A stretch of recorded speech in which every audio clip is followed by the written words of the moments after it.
European leader is holding an emergency meeting earlier today in Paris as we approach 3 years since Russia's invasion of Ukraine. This coming as U.S. and Russian officials are gearing up for talks tomorrow in Saudi Arabia in what could be a critical turning point of the war in Ukraine.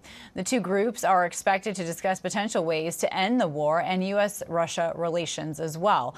The team is also expected to mention a potential in-person meeting between Trump and Putin. Now, Ukraine isn't expected to be represented in these talks, despite growing calls from President Zelensky for him and his team to play a role in trying to achieve peace. And joining me for more on this is ABC News State Department reporter Shannon Kingston, along with ABC News national security defense analyst Mick Mulroy. So first of all, Shannon, do we have any information on what came out of this emergency meeting between the European leaders? And how does that set the stage for what we might see between the United States and Russia tomorrow?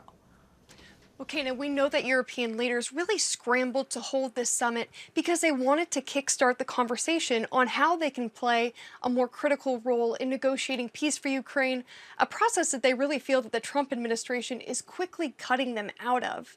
But already we know that one of the participants, the Prime Minister of the United Kingdom, he's saying that any settlement is going to require U.S. backstops, some kind of American security guarantee aimed at ensuring peace.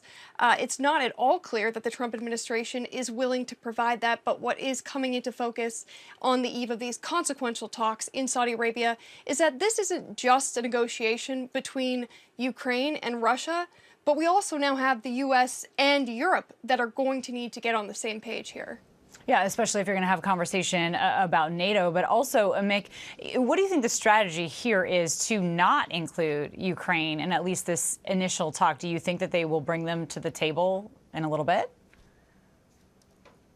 Well, I certainly hope so, Ken. I mean, Ukraine obviously has to agree to some kind of agreement with a ceasefire when they're one of the combatants in this conflict. Perhaps they're going to do this in phases where the U.S. meets with Russia, gets their demands, and then brings in Ukraine.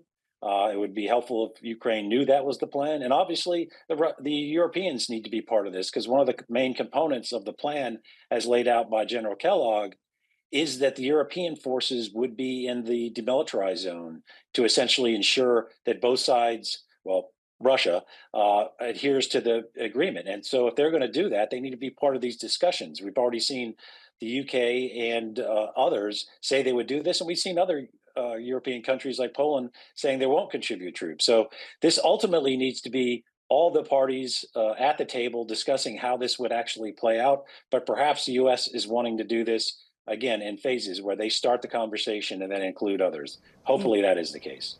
Yeah, I mean, especially if you're going to ask for European boots on the ground there in what would be a demilitarized zone, as you pointed out. And Shannon, we also know that Russia's delegation is at least saying that they think part of this conversation will be focused on restoring relations between the United States and Russia. How is the president going to balance all of that?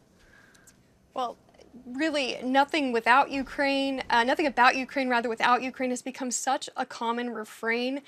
So the fact that the Trump administration is willing to buck that is very telling. And the Biden administration worked for years to build a wall of isolation, really cutting Russia off from the rest of the world. President Trump has all but torn that down in just the last couple of days.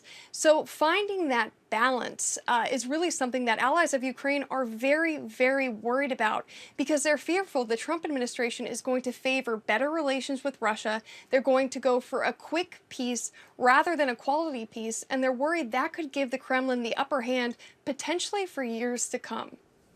All right, Shannon and Mick, our thanks to both.